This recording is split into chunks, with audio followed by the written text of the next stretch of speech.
유럽에서 가장 성이 많은 나라 슬로바키아, 유럽의 진정한 미개척 여행지 우크라이나, 서유럽에서 느낄 수 있는 모든 여행의 묘미를 절반 가격으로 누릴 수 있는 헝가리가 궁금한 여러분 안녕하십니까?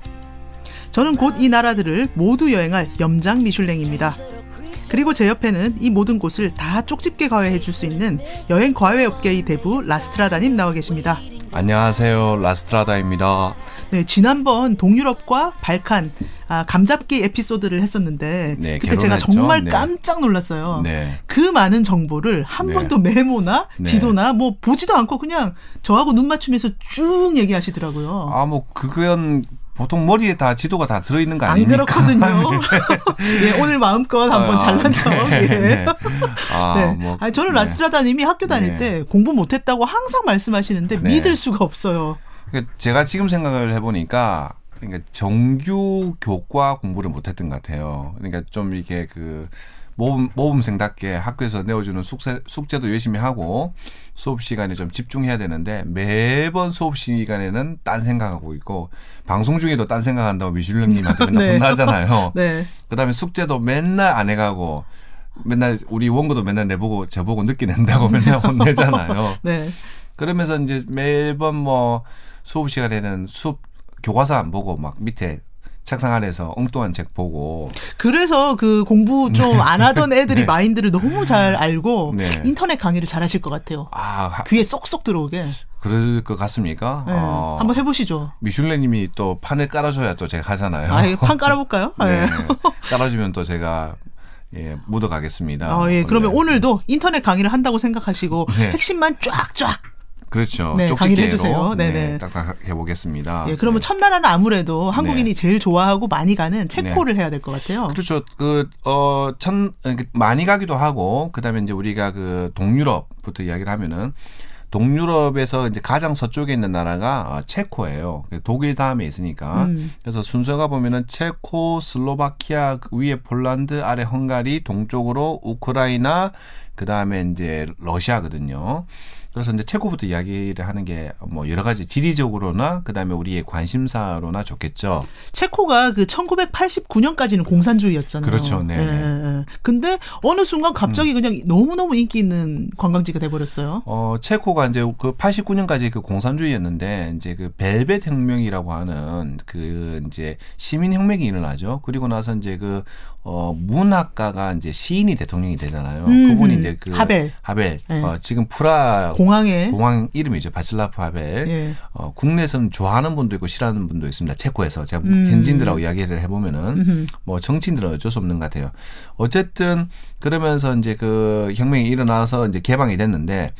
사실 우리가 동유럽 역사를 이야기를 할 때 동유럽의 문화를 이해를 하려고 할 때 반드시 거쳐야 되는 역사적인 배경이 두 개가 있습니다. 하나는 신성 로마 제국이라는 게 있어요.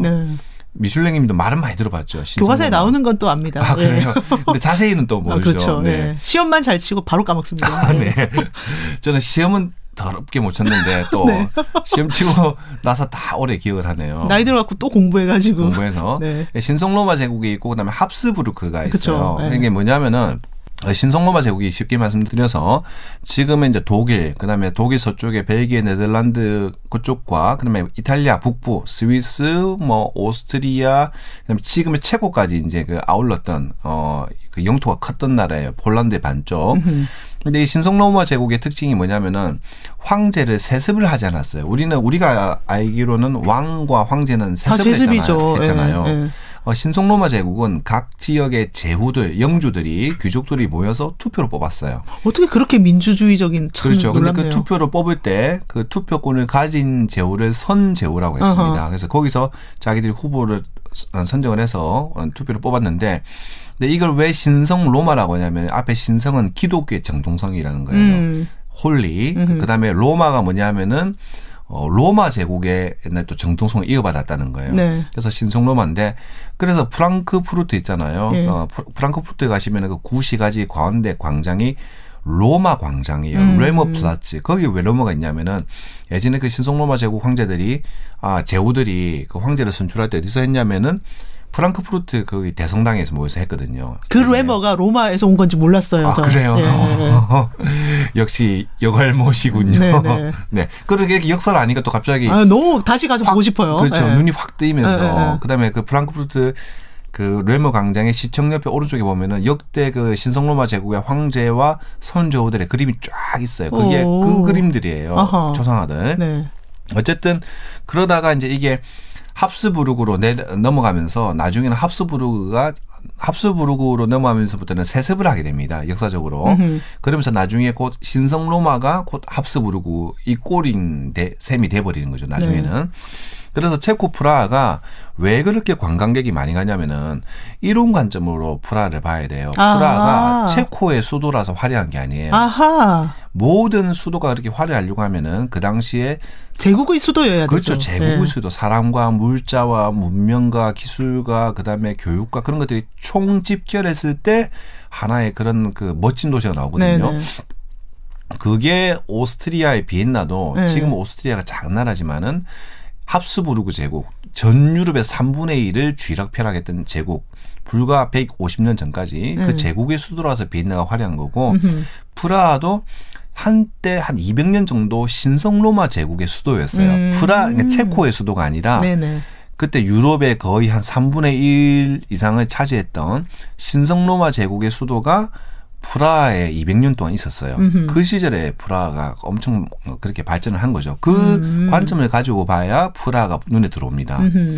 그래서 이제 프라하는 그 카를교 시내 중심에 그 유명한 다리 앞에 서 있는 사람이 칼 4세잖아요. 네네. 칼. 네. 칼이 보면은 이제 독일어로는 칼, 스페인어로는 칼로스, 불어로는 샤를, 영국에서는 찰스, 예, 우리나라에서는 철수. 이제 이게 가이드 아직일 거예요. 네네. 네. 어쨌든 그 동상이 서 있는 게 그때가 이제 신성로마 제국 시절의 프라하 수도였거든요. 그런데 이제 프라하 체코 하면은 뭐니 해도 제일 먼저는 이제 맥주의 나라죠. 전 세계에서 그렇죠. 맥주가 가장 맛있는 나라. 맥주가 맛있게 된 이제 계기가 있죠.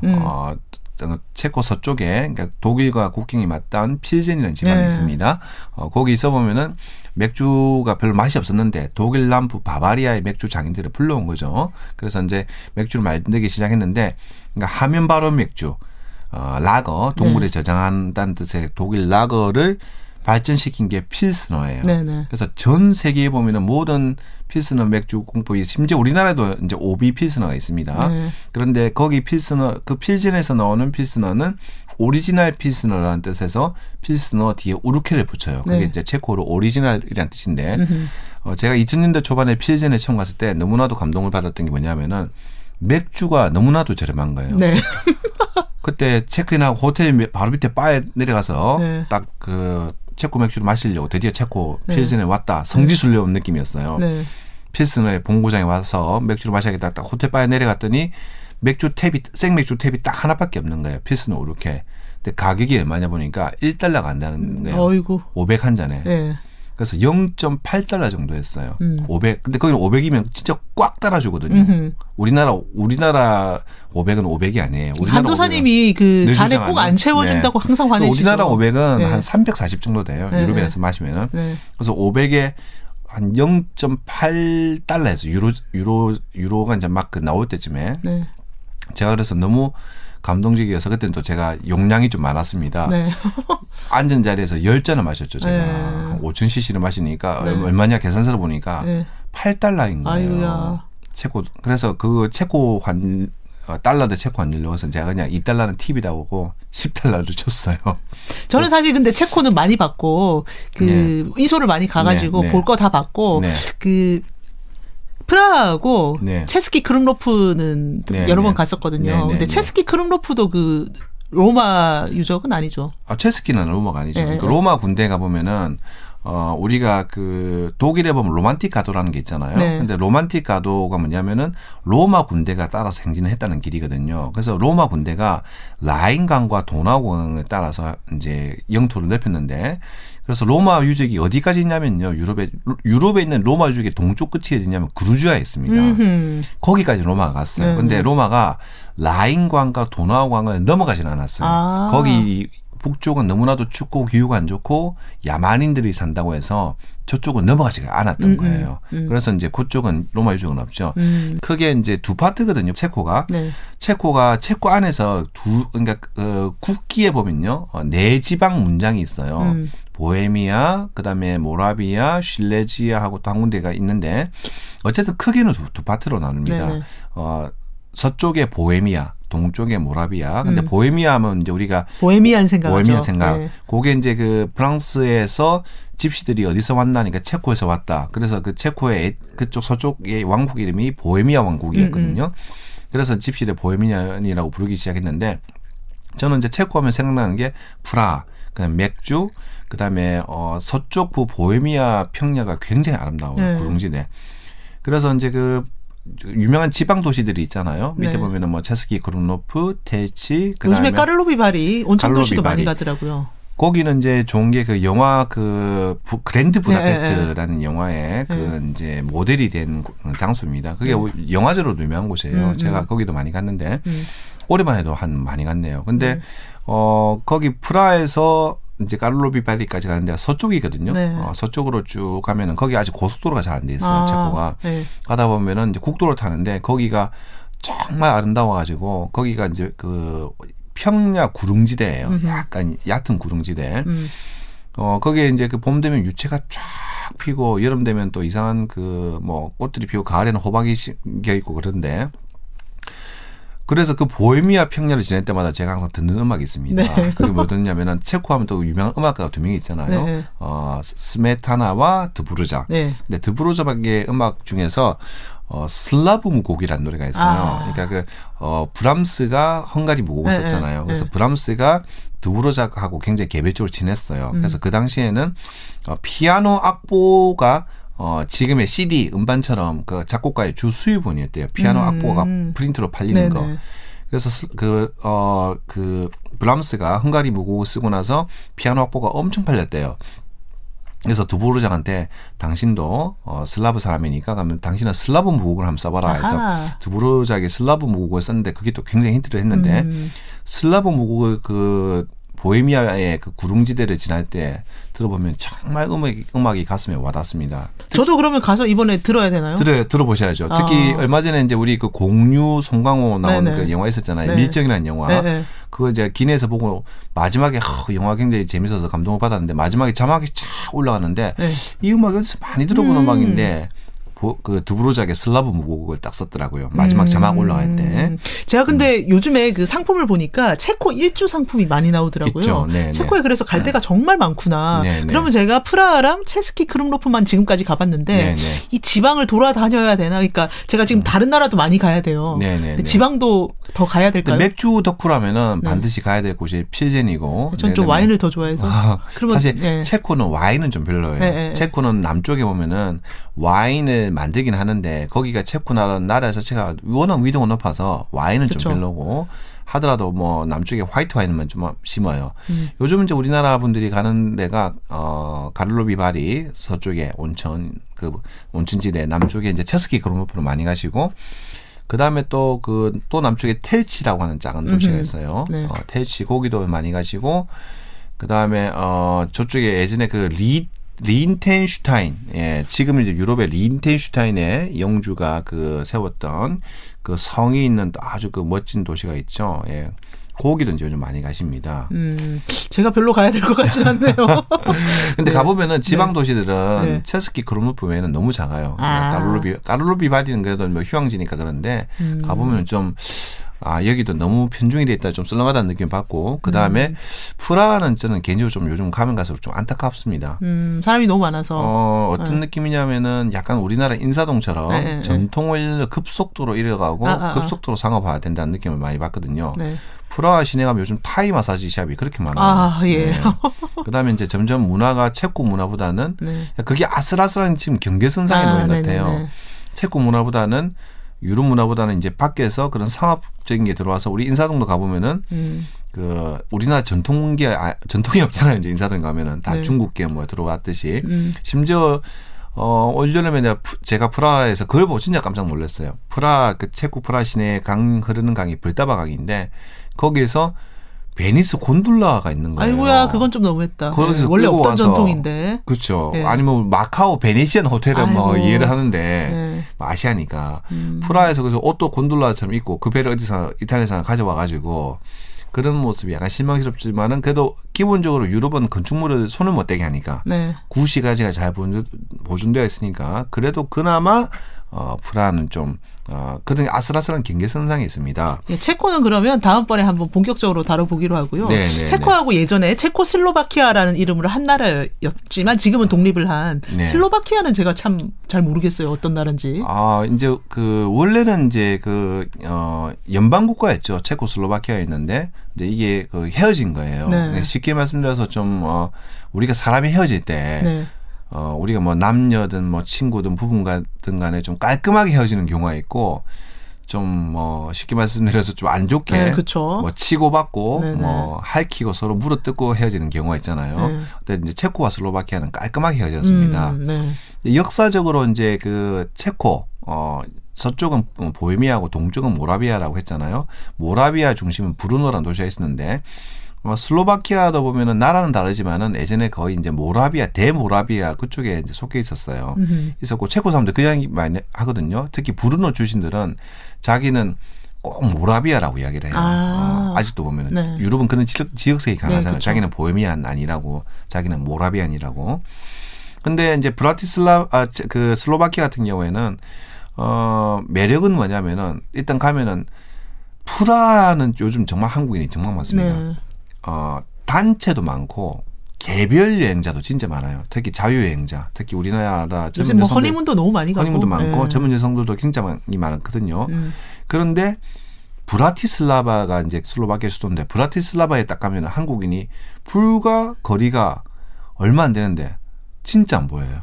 그 프라하에서 막 한 1분 간격으로 계속 보이는 한국인들이 저는 뭐 한국인은 많아도 되는데 네. 이 가이드북에서 땡기는 게 뭐냐면 유럽에서 성이 가장 많은 나라다. 고성이 많죠. 그다음에 네. 훼손되지 않은 자연 환경을 갖고 있다. 네, 네. 그리고 유럽에서 산림이 가장 울창한 곳으로 꼽힌다.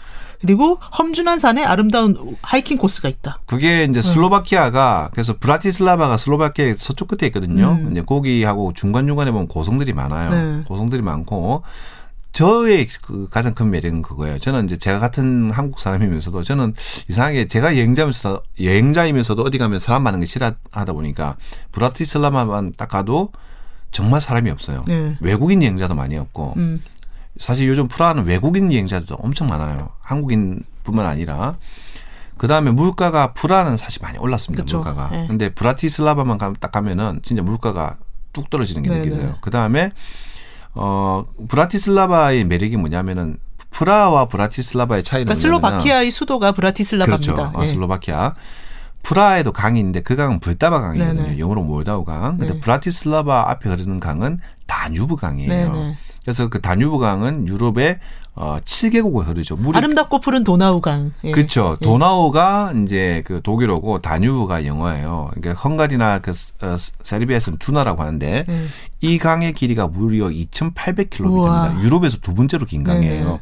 유럽에서 가장 긴 강은 러시아의 볼가강인데 러시아는 이제 유럽보다는 좀 저쪽으로 예외로 둔다면은 이제 그 다뉴브 강이 가장 긴데 독일 남부에서 발원을 해요. 독일 남부 흑림지대 블랙포레스트에서 발원을 해서 독일 남부를 따라 흐르면서 알프스에서 눈동음 이제 물이 내려오면은 수온이 이제 점점 커지는 거죠. 그래서 오스트리아를 이제 관통을 합니다. 독일, 오스트리아, 슬로바키아까지는 서에서 동으로 달려요, 강이. 그러다가 슬로바키아에서 꺾어서 헝가리, 세르비아는 남으로 내려가요. 그래서 이 다뉴브 강을 동유럽을 이야기할 때는 동유럽과 발칸을 이야기할 때는 다뉴브 강의 이야기를 하지 않을 수가 없어요. 예. 유럽에 여러 동유럽에도 강이 많이 있지만 다뉴브 강을 반드시 이야기를 해야 되고 이 다뉴브 강가에 이제 도시들이 많이 발달했거든요. 그러니까 슬로바키아, 브라티슬라바, 헝가리, 뭐 부다페스트, 그다음에 저기 세르비아의 베오그라드. 그래서 브라티슬라바는 사실 체코의 프라하보다는 굉장히 도시 크기도 작아요. 네. 구시가지 크기도 작고 네. 그렇지만은 뭐니 해도 앞에 그 다뉴브 강의 매력이 있는 거죠. 그리고 이제 사실 슬로바키아라는 나라에서 가장 핫한 장소는 어디냐면은 그 수도인 브라티슬라바나 그다음에 제2의 수도인 반스카 비스트리카라는 또 도시가 있습니다. 거기보다는 사실은 슬로바키아에서 제가 봤을 때 가장 뛰어난 그 관광 자원은 어디냐면은 슬로바키아 북쪽에 폴란드와 닿아 있는 폴란드와 슬로바키아 접경지대에 산맥이 있거든요. 아하. 그 산맥이 동유럽의 알프스라고 하는, 제가 동유럽의 알프스 이런 표현을 별로 안 좋아하는데 사실 거기는 딱 가보면 진짜 동유럽의 알프스 같아요. 그 산맥 이름이 타트리 산맥이에요. 타트라. 네. 높이가 해발 한 2,000m급의 산들이 쫙 있습니다. 저도 여러 번 갔었어요. 오. 거기가 가보면은 굉장히 좋아요. 산도 울창하고 겨울에 스키장도 있고 여름에 호수도 있고. 그래서 거기가 가장 매력적인 그럼 자원이죠. 슬로바키아를 가면은 브라티슬라바에서 하루 정도 보고 네. 그다음에 여기 산에 좀 올라가서 하이킹을 해야겠네요. 하이킹도 좋지만은 거기 이제 산장 같은 것들이나 호텔 같은 것들이 잘 돼 있는데 그냥 푹 쉬고 삼림욕 하기도 너무 좋아요. 네네. 그다음에 거기서 이제 슬로바키아에서 거기서 이제 그 산을 넘어가면은 그 타트리 산맥의 요쪽 타트리 산맥의 남쪽은 슬로바키아고 북쪽은 폴란드거든요. 그래서 저는 개인적으로 그 타트리 산맥을 넘어가는 그 길이 너무 아름다워요. 너무너무 아름다워서 유럽에서 굉장히 좋아하는 게 중에 하나고. 그래서 그 산맥을 넘어서 폴란드로 가시면은 지금부터 이제 폴란드 이야기를 하면 되겠네요. 그러면 바로 이어져서. 제가 육로 이동을 할 때 그 네. 산을 네. 버스로 타고 폴란드로 넘어가면 되겠네요. 넘어가면 되죠. 알겠습니다. 근데 폴란드는 나라가 굉장히 커요. 네. 그래서 수도인 바르샤바가 저 위에 있고 네. 그다음에 위에 보면 뭐 항구 도시 그단스크 같은 게 있는데 폴란드에서 제일 유명한 또 관광 자원은 그 폴란드 남쪽. 바르샤바 아니고요, 수도인? 아니에요. 바르샤바는 가면 볼 게 없어요. 아하. 왜냐하면은 폭격을 다 맞아서 2차 대전 때 폭격을 다 맞아서 그래서 일부 구시가만 복구해 놓고 가보면은 바르샤바는 가보면 뭐 볼 거 있냐면은 이제 미슐랭님이 보내드린 그분 있잖아요. 마리퀴리 부인. 아이고, 네. 다시 안 봐도 되는데. 그분의 네. 생가와 네. 그다음에 쇼팽의 무덤은 프랑스 파리에 있지만은 쇼팽이 죽으면서 심장은 폴란드에 묻어달라고 했거든요. 자기 이제 그 어머니 나라. 그래서 쇼팽의 심장을 떼와서 안치한 십자가 성당이 있어요. 그다음에 뭐 구시가지와 뭐 그런 것 뭐 몇 가지 궁전 정도 있고 가운데 예전에 스탈린 시절에 스탈린이 선물한 러시아식 건물 큰 거 하나 있고. 근데 그거보다 구시가와 오래된 고성이 잘 보존되어 있는 그 자원들이 남쪽에 다 있는 거죠. 거기 어디냐면 이제 폴란드가 크라코프라는 데거든요. 네네네. 영어로는 크라카오. 이제 네. 폴란드 발음은 크라코프인데. 네. 그래서 그게 타트리 산맥을 딱 넘어서 내려가면 바로 크라코프가 나와요. 물론 이제 거기도 보면 폴란드 타트리도 이쁜 동네가 있습니다. 그 유명한 동네가 자코파네라고 하는 그 마을이 유명한 마을이거든요. 자코파네. 자코파네에서 좀 더 내려가면 크라코프가 나오는데 크라코프는 세 가지의 그 메인 자원이 있어요. 볼거리가. 일단은 아름다운 구시가지가 있을 것 같고. 첫 번째는 크라코프 거기 이제 그 성이 있는데 바벨성. 네. 거기 고성과 구시가지가 굉장히 아름답고요. 두 번째는 소금 강산이 있는 거예요. 유럽 최대 소금 강산. 네네네. 지하에 내려가서 1시간 정도 보거든요. 지하 한 100m까지 엘리베이터, 수직 엘리베이터를 슝 타고 내려와서 안에 가이드분이 누구냐면 광부가 나와요. 오, 좋다. 그래서 그 광부를 따라서 쭉 보면은 지하에 소금으로 만들어 놓은 수많은 아름다운 조각, 소금으로 완전히 그 성당을 만들어 놓은 것도 있어요. 그걸 네. 보고 나오는 게 있고, 그다음에 마지막으로 유대인 지역? 그 유명한 아우슈비츠가 여기 있는 거예요. 저는 아우슈비츠도 여러 번 갔습니다. 네. 폴란드 말로는 오시비행체이에요. 네, 독일 네. 말로는 아우슈비츠. 그래서 요 세 가지가 있기 때문에 대부분 여행자들은 요것만 보고 다시 넘어오거나 그렇게 아니면 저 위쪽 폴란드 위쪽 발틱 3개국까지 올라갈 사람들은 계속 바르샤바까지 넘어가죠. 그러면 이제 헝가리로 넘어가 볼까요? 그래서 폴란드 하면은 네네네. 뭐니 뭐니 해도 이제 폴란드도 잠깐만 더 이야기하자면은 맥주가 진짜 맛있는 나라고 네. 보드카 정말 네. 그리고 이제 폴란드 하면 뭐니 뭐니 해도 쇼팽의 나라잖아요. 그렇죠. 네. 그래서 그 쇼팽의 노래 중에 보면은 이제 그 이별의 노래라는 게 있거든요. 음악 시간에 어릴 때 배웠던 네네. 노래 솔도미도레 미미레미 그거를 진짜 크라코프에서 네. 또 그 폴란드에 가면 유명한 보드카가 많은데 폴란드에 쇼팽 보드카가 있어요. 쇼팽 선물로 보드카. 정말 딱일 것 같아요. 선물로 많이 사가세요. 네. 그래서 거기서 쇼팽 보드카를 한 잔 딱 하면서 네. 이별의 노래를 딱 들으면은 갑자기 정말 눈물이 쫙 흘러나올 것 같은 그런 감동을 좀 받았습니다. 알겠습니다. 네. 그래서 폴란드에서 다시 이제 다시 아래로 슬로바키아로 해서 내려와서 헝가리로 이제 또 다시 내려와 보시죠. 네. 아, 라스트라다님이 사랑하는 헝가리. 장기 체류 그렇죠. 꼭 하셨던 네. 헝가리. 제가 사랑하는 헝가리. 네. 헝가리는 근데 여기가 특이한 게 이제 여기 슬라브 벨트에서 여기서 헝가리는 슬라브족이 아니에요. 마자르족이죠. 마자르족이죠. 네. 그래서 원래 헝가리라는 이름이 나온 게 이제 훈가리에서 나왔죠. 그러니까 이게 또 유럽에서 유명한 세계사적인 사건이 하나 있었죠. 훈족의 대이동. 훈족의 대이동. 네. 그러니까 이게 도미노식으로 네.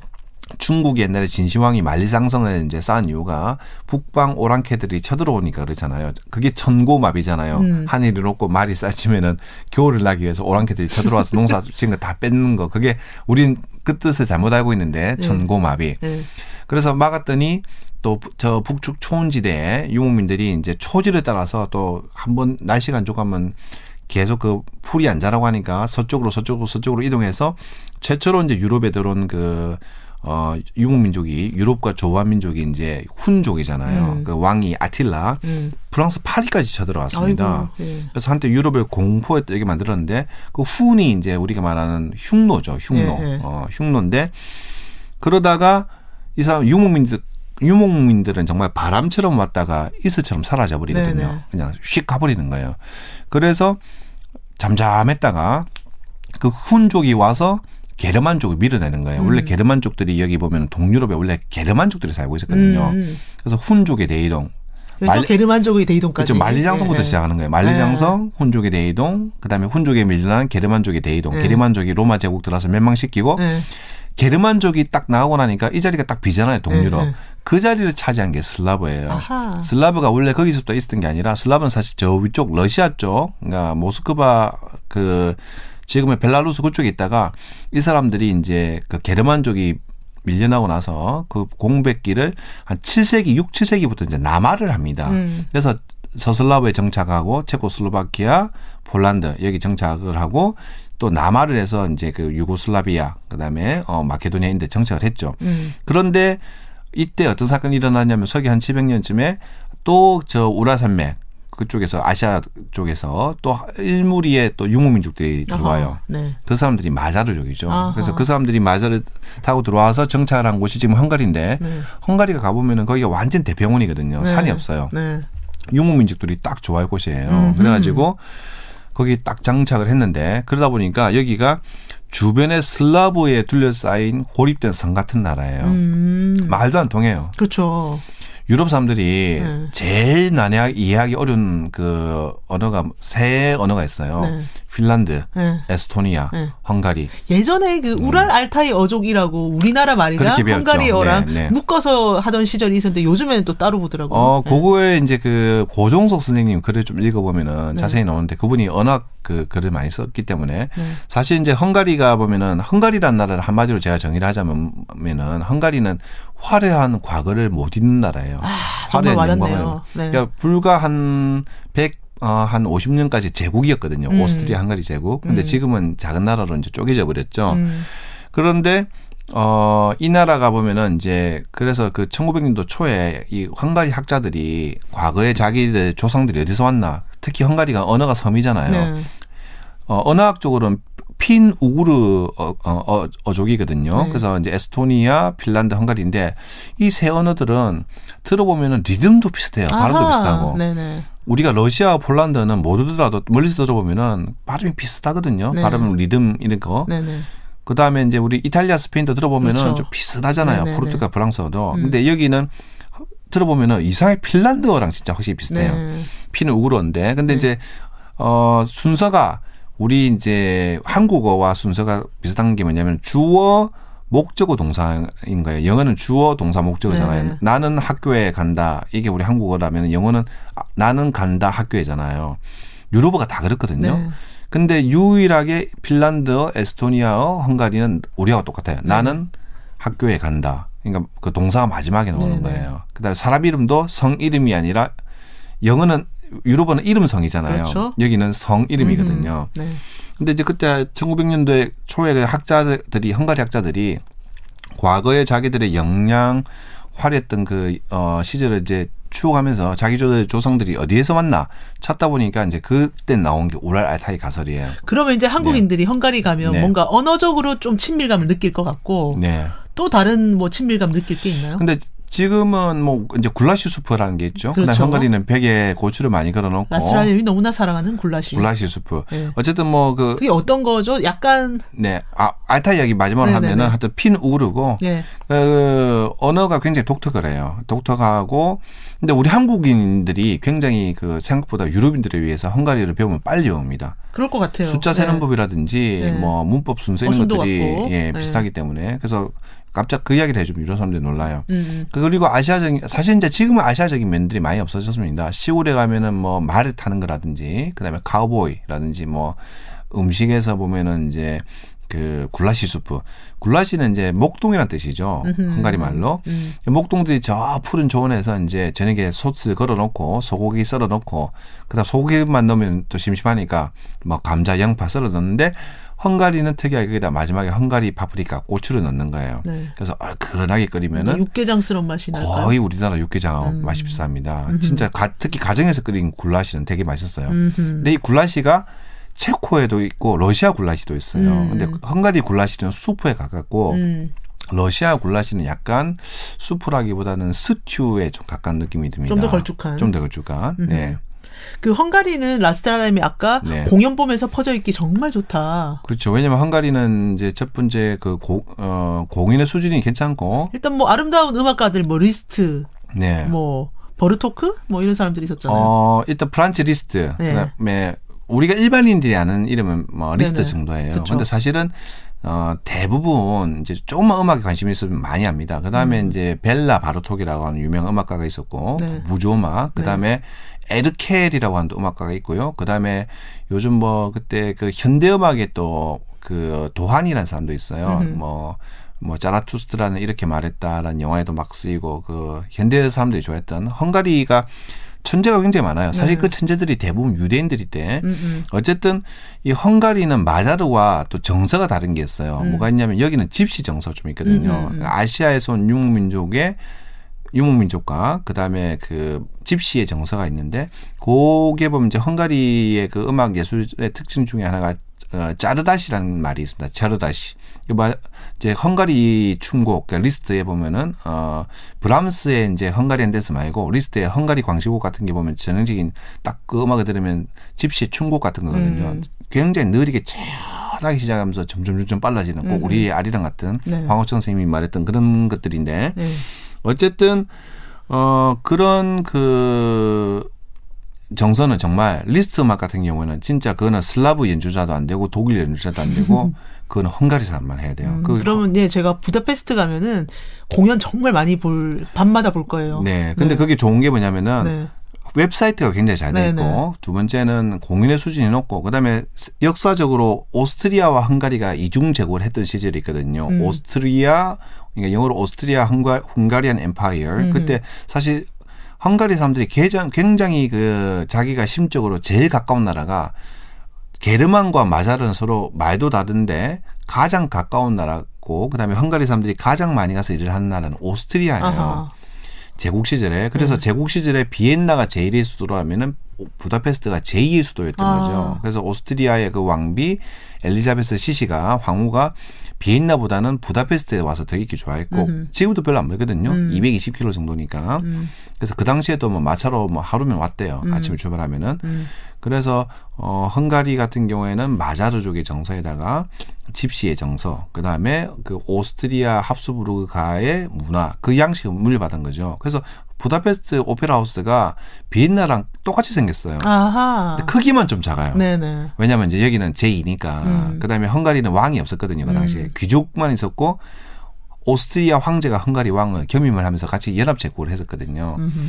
그런데 홈페이지가 굉장히 잘 돼 있고 그다음에 그 발레라든지 오페라라든지 클래식 공연 오케스트라의 수준이 굉장히 대단합니다. 그런 것들을 보통 한 5유로에서 10유로 예, 10,000원 미만에서 볼 수가 있죠. 그럼 한 일주일 있으면서 밤마다 공연 보고 그다음에 네. 밤에 또 나이트 라이프가 장난이 아니라면서 야경 요새 1위로 꼽히네. 야경도 아주 좋고 네. 그다음에 이제 그 펍도 굉장히 많아요. 네, 네. 야경은 대부분 사실 프라하 야경을 많이 기대하고 가셨다가 프라하는 사실 걸으면서 보는 야경인데 네. 부다페스트 무조건 유람선을 타야 돼요. 우리가 흔히 네. 좀 그런 게 있잖아요. 개별 여행자들은 나는 관광객들이 하는 건 안 해. 근데 저는 생각이 바뀌었습니다. 할 거 다 해야 된다. 저도 이제 바뀌었어요. 네. 예. 그래서 특히 부다페스트에 가시면은 뭐 개별로 가시든 뭐 관광으로 가시든 간에 단체 관광으로 가시든 간에 무조건 저녁에 야경 유람선 타시는 걸 제가 추천드리고 싶습니다. 그럼 그렇게 일주일을 보내고 네. 또 헝가리의 바다라고 불리는 큰 벌러톤 호수가 있다면서요. 발라톤 호수 있죠. 가봤죠. 네. 그 진짜 호수가 좋다면서요? 예.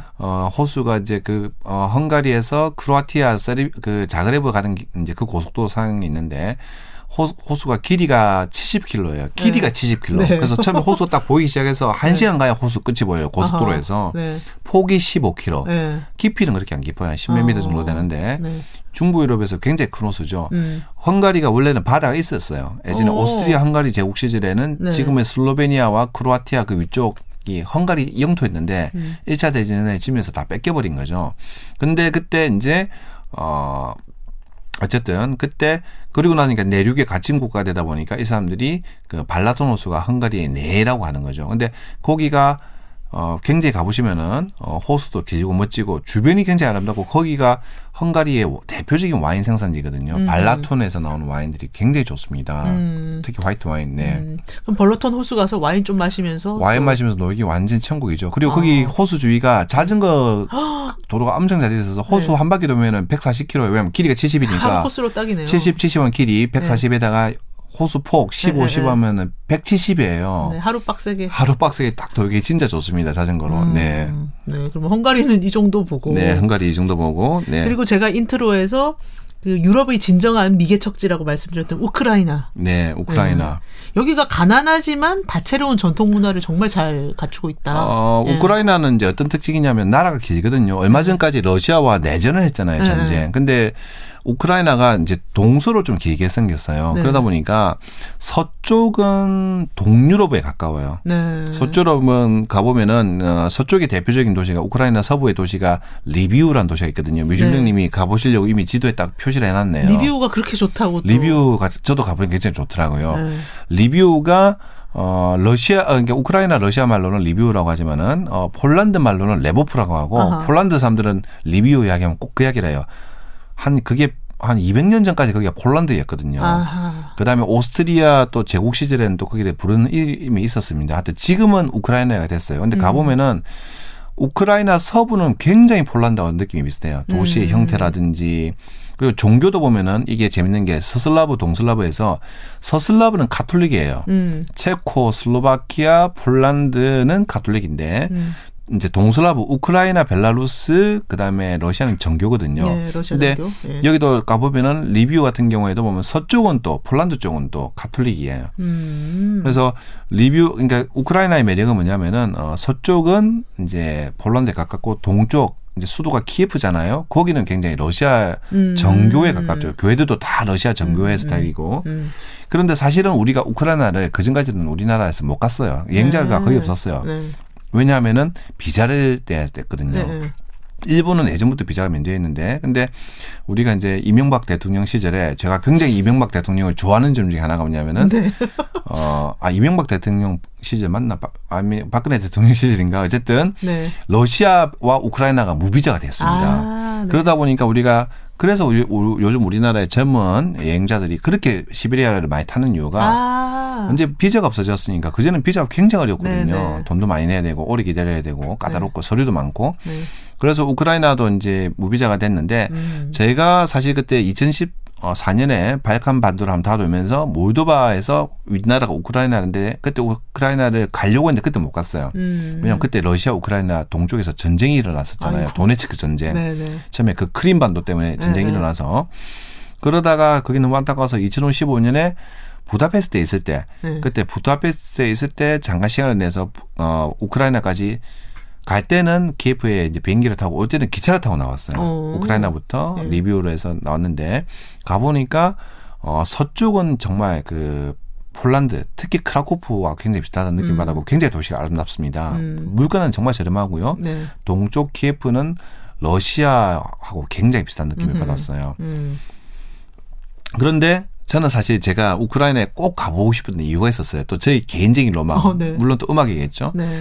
제가 고등학교 때 이제 그 음악을 들었던 것 중에 하나가 이제 러시아 그 음악가 중에 무소르그스키라는 그 작곡가가 있습니다. 그 사람의 대표적인 작품이 전람회의 그림. 네. 근데 그게 이제 그 스토리가 자기 친구인 화가 하르트만이라는 화가의 이제 전시회 갔더니 그 화가가 이제 그림을 그리는 걸 보고 그걸 보고 이제 그 표제음악으로 작곡을 한 게 전람회의 그림이거든요. 근데 거기서 보면 이제 뭐 여러 가지 이제 그림이니까 음악의 악장이 지명이 나와요. 뭐 네. 리모제 시장 뭐 했는데 마지막에 제가 기억이 나는 게 그게 전람회의 그림의 마지막 악장이 키예프의 대문이었어요. 그래서 1983년에 그 어린 고등학생의 머릿속에 네. 키예프라는 이제 지명이 딱 꽂힌 거죠. 아. 근데 그 키예프의 대문을 들어보면 굉장히 웅장하거든요. 네. 그리고 나중에 80년대 이제 에머슨 레이크 앤 파머 ELP라고 하는 또 프로그레시브 락 그룹이 그걸 편곡을 했는데 그 키예프 대문이 정말 웅장하게 나와요. 그래서 어릴 때부터 그 너무너무 이제 뭐 머릿속에서 꿈꾸다가 키예프 가봐야지. 키예프 가봐야지 네. 해서 키예프 이제 딱 가자마자 전남 호텔 딱 그 잡아놓고 네. 제일 먼저 키예프의 대문이 어딘가 막 찾아보니까 없어진 거예요. 네. 왜냐하면은 그게 이제 예전에 키예프 성 때 그때인데 그래서 가보니까 그 대문이 있었는데 없어지고 지금은 우리나라 남대문, 동대문처럼 성문 일부만 딱 보존을 해놓은 곳이 있더라고요. 네. 그래서 거기 찾아갔죠, 제가. 거기 딱 찾아가니까 그 주위에 카페가 쫙 있더라고요. 네. 그래서 일단 맥주를 앉아서 한 잔 딱 시키고 그 음악을 또 딱 유튜브로 딱 꺼내가지고 네. 이제 또 키예프의 대문 딱 들으면서 그 SNS에 딱 올렸더니 제 지인 중에 이제 그 의사분인데 굉장히 고전음악을 좋아하는 분이 있어요. 딱 한 분이 그분이 정말 부럽습니다 하면서 저한테 댓글에 단 기억이 나네요. 네. 근데 그것 때문에 이제 가봤는데 네. 근데 가보면은 정말 한번 가볼만 하고 그다음에 이제 우크라이나 이쪽에 가면은 맥주도 맛있지만 이제 우크라이나부터는 음식도 달라져요. 서슬라브는 네. 독일 쪽에 영향을 받았기 때문에 네. 이쪽 그러니까 독일 음식하고 좀 가깝다고 하면 동슬라브부터는 러시아와 그다음에 중앙아시아 음식 아하. 스타일이 이제 나오거든요. 네. 대표적인 게 수프. 네. 그러니까 이제 그 러시아 말로 보로시 빵이고 수프가 뭐지? 갑자기 기억이 안 나요. 네. 죄송합니다. 그래서 수프 같은 게 보면 점점 러시아 우크라이나 스타일이 나오고 그다음에 안에 여러 가지 요리들이 보면 중앙아시아의 양고기 같은 게 있잖아요. 그다음에 시슈케밥. 네네. 그다음에 이제 그 샤슬릭이라고 하는 그런 것들이 많이 나오죠. 네. 아무튼 우크라이나는 뭔가 이 우크라이나라는 말 자체가 변방의 땅이라는 뜻이고 그렇죠. 네, 뭔가 유크레인. 변방에 있으면서 여러 가지 문화가 섞이고 그러면서도 뭔가 미개척지라고 하니까 저 정말 로망이 좀 자극이 돼서 네. 가보고 싶어졌어요. 저도 우크라이나에서 두 군데를 못 가서 우크라이나에서 두 군데 가보고 싶은 곳이 있습니다. 사실은 크림 반도. 네네. 우리가 세계사 시간에 배웠던 네. 한반도 뭐 분할 회담했다고 하는 얄타 회담. 그 얄타가 어디냐면 크림 반도 안에 있는 휴양지거든요. 네. 거기가 흑해잖아요. 흑해. 네. 네. 그 다음에 또 제가 가보고 싶은 게 예전에 이제 또 영화를 좀 좋아했던 사람들은 그 에이젠슈타인이라고 하는 그 영화학에서 반드시 나와요. 그렇죠. 그래서 전함 포텐킨, 그러니까 러시아 수병들의 반란 이야기인데 네. 그게 이제 그 장면을 찍은 유명한 그 계단 장면이거든요. 네. 그게 오데사예요, 오데사. 그게 어디냐면 이제 우크라이나 흑해 쪽에 있는데 제가 거기를 그때 가려고 했더니 거기에서 외교부에서 이제 문자가 온 거예요. 네. 위험하니까 가지 마라. 우크라이나 딱 들었으니까 거기 내전 지역이라고. 네, 왜냐면 네. 그때 제가 가기 전에 그 2014년에 가려고 했을 때 거기에서 오데사에서도 내전이 일어나가지고 뭐 빌딩 하나가 좀 통째로 불타고 막 사람들이 많이 죽고 그랬거든요. 네네. 그래서 요즘은 좀 나이가 드니까 네. 위험한 데 가기 싫죠. 저는 좀 요즘 가리 나가져가지고 네. 좀 위험하다 가면 안 가고 그냥 아유 뭐 가늘고 길게 가지 뭐 이렇게 해서 안 네. 갔습니다. 네. 아유, 동유럽 나라들 지금 좀 네. 쪽집게 가해를 해봤는데 네. 여기 지금까지 다룬 나라들 말고 다른 데라든가 갑자기 뭐 전반적으로 네. 좀 꿀팁을 주실 게 있으신가요? 일단 위에 그 벨라루스란 나라는 사실 가보고 싶었는데 네. 거기는 못 가봤어요. 비자 때문에. 비자를 안 내줘서. 벨라루스가 어떤 나라냐면 백러시아인데 네. 우리가 예전에 80년대 보면은 체르노빌 원자력 사고가 있었잖아요. 네. 근데 체르노빌이 우크라이나 북쪽에 있어요. 근데 이 북쪽에서 체르노빌 원자력 사고가 터졌을 때 사실은 피해가 어디서 제일 많이 봤냐면은 우크라이나가 아니라 벨라루스에서 피해를 다 봤어요. 왜냐하면 바람이 남쪽에서 북쪽으로 불거든요. 네. 근데 참 이게 그 우크라이나 갔을 때 약간 투어리즘인데 우크라이나가 그러니까 체르노빌 투어가 있더라고요. 다크 투어리즘 요즘에 다크 투어리즘. 많이 만들죠. 네. 그래서 제가 그건 좀 갈까 말까 망설이다가 굳이 뭐 거기까지 이제 또 왠지 그런 것들을 너무 상품화하는 것 같고. 상품화하긴 네. 하지만 그래도 우리가 계속 기억하고 거기서 네, 교훈을 네. 얻으려면 가서 보는 게 낫죠. 네네. 라고 하는 게 다크 투어리즘 만드신 분들의 생각이죠. 예. 네. 근데 뭐 하여튼 그랬는데 안 갔는데 어쨌든 여기 그 동유럽 일대를 돌아보실 때는 이제 팁은 뭐냐면은 여기가 음식이 대체로 딱 세 종류예요. 네. 고기와 감자, 네. 그러니까 돼지고기와 감자, 닭고기와 감자, 치면조와 감자. 네. 왜냐면 이제 이쪽은 기후대가 그쵸. 좀 위쪽이고 내륙이고 생선을 네. 거의 잘 안 먹습니다. 네, 네. 그래서 음식이 좀 물릴 수가 있어요. 그럴 것 같아요. 음식이. 네. 네, 그럴 때는 저는 항상 중국집을 찾아가요. 한국 식당은 잘 없으니까. 네네. 그래서 항상 차이니즈 레스토랑을 찾아가서 네. 항상 거기 가서 볶음밥을 먹어야 네. 그래도 한 일주일에 한 번씩 볶음밥을 먹어줘야 좀 또 그 고기와 감자가 다시 일주일 정도 들어가더라고요. 나름의 꿀팁 네. 중국집을 찾아라. 그 다음에 동쪽으로 가면 갈수록 특히 시골로 가면 갈수록 러시아를 할 줄 알아야 됩니다. 네. 러시아어를 공부해라. 그러면은 특히 이제 작은 도시에서 노인들이나 나이 든 사람에게 영어로 물으면 잘 몰라요. 네. 쉬운 말도 잘 몰라요. 어떤 데는 워터란 말도 몰라요. 이번에 제가 체코에서 앞에 또 에피소드가 하나 있었는데 체스키 크롬노프에서 저 아래 또 한 30분 가는 작은 시골 마을에 이번에 앞에 묵었었거든요. 그래서 저녁에 또 오해가 벌어진 거예요. 우리 같이 묵었던 팀의 일행이 물을 5병을 달라고 했는데 저기서는 맥주를 5잔을 따라온 거예요. 네. 근데 이 정도도 안 되는 거예요. 워터를 그쵸. 달라고 했던데 네. 워터 발음을 저쪽에서는 보다라고 알아듣는 거예요. 아하. 저쪽에서는 비보로 알아들어가지고 네. 그래서 그때는 꼭 비보 이런 아니면 최소 기본 생존 단어 정도만 알아가셔도 굉장히 좋겠습니다. 네. 네. 알겠습니다. 공부 네. 좀 하고 가겠습니다. 네. 네. 이번 쪽집게 과외 방송 어떻게 들으셨는지 정말 네. 궁금합니다.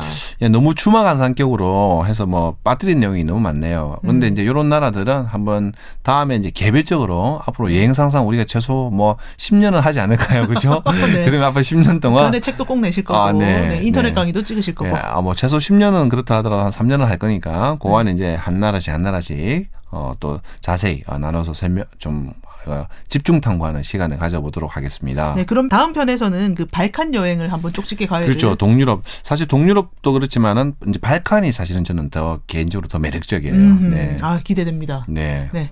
그러면 지금 듣고 계신 오디오 클립에서 좋아요 꼭 눌러주시고 댓글도 많이 남겨주시면 좋겠고요. 페이스북에서 여행상상 검색해서 팔로우도 해주시면 감사하겠습니다. 네, 그렇게 해주시면 됐고요. 감사합니다. 폴란드 말로는 친구요 감사합니다. 네. 네, 그럼 다음 편에서 뵙겠습니다. A strange little creature. You chase her and miss her till